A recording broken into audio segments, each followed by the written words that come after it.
Bonjour à tous, j'en fais une vidéo là actuellement parce que je recharge mon véhicule, je suis dans la voiture, j'attends et je vais revenir en fait sur la problématique de mon switch un peu stupide entre Total Energy et Rubis. Alors je dis stupide mais à l'époque il y avait une logique quand j'ai fait ce changement. Il faut savoir que je jouais la baisse du pétrole, du Brent.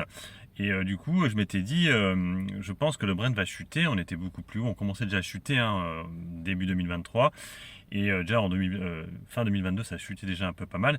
Et je trouvais que les valeurs parapétrolières et pétrolières, bof. C'est pour ça que j'ai rappelé que j'avais Esso, j'avais Total Energy. Je m'étais dit, ouais, c'est pas top. Et je m'étais dit, qu'est-ce que je pourrais prendre comme dossier qui pourrait, si le Brent baisse, reprendre du poil de la bête. Et c'est vrai que souvent, j'entendais dans mes lives, et je crois que le PDG l'avait dit aussi, que la société Rubis jouissait de bons résultats quand le Brent était assez bas.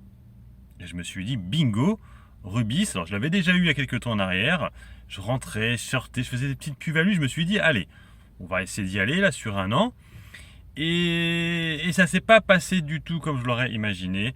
Je m'attendais vraiment à un décollage de la société. On était quand j'ai fait l'achat, on était vers les 25 €. C'était juste avant les résultats.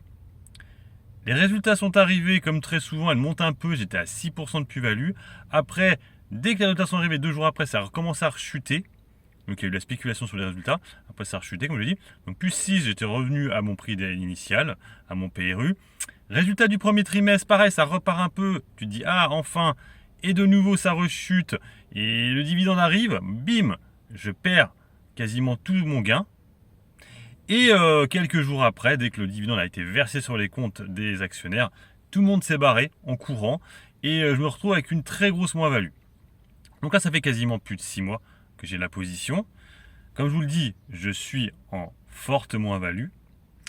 J'aurais gardé Total, j'aurais été quoi qu'il en soit en plus-value. J'avais un PRU qui était extrêmement bas, 35,90 de PRU sur Total Energy. Donc il est clair et net que c'était un peu une boulette ce que j'ai fait, parce que finalement mon PRU sur Rubis, qui me paraissait bon à l'époque quand j'ai pris la position 26 €, était très mauvais. C'est vrai que moi je pensais qu'on allait remonter facilement à 40 €, chose qui n'a jamais eu lieu. Et donc il était mauvais, ce PRU. Et maintenant je suis obligé d'attendre, en sachant que entre Total Energy et Rubis, niveau futur, Rubis me fait pas rêver. Ça fait pas rêver vraiment, parce qu'en fait, dans les énergies renouvelables, ils ont Hydrogène de France, mais tu sais pas trop ce qu'ils veulent faire avec. Et Photosol, franchement, moi, ça me fait pas vraiment rêver. Photovoltaïque, je suis pas sûr que ce soit vraiment le futur.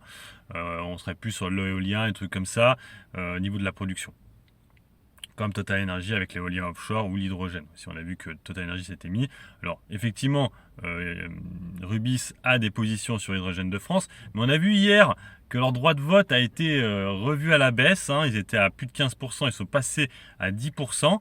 Donc, tu as l'impression qu'ils s'en foutent un peu. Bref, c'est très compliqué. Et du coup, voilà, je vous évite la vidéo par rapport à ça. Là, effectivement, c'est une grosse erreur de ma part. Mais comme je vous dis, il y avait une logique au départ. Il y avait une logique sur cette erreur, mais elle n'a pas eu lieu. C'est-à-dire que sur le papier, théoriquement, c'était OK. Sur la pratique, ce n'était pas OK du tout. Mettez en commentaire ce que vous en pensez. Sur ce, je vous laisse. Bon investissement, bon trade. Ciao, ciao.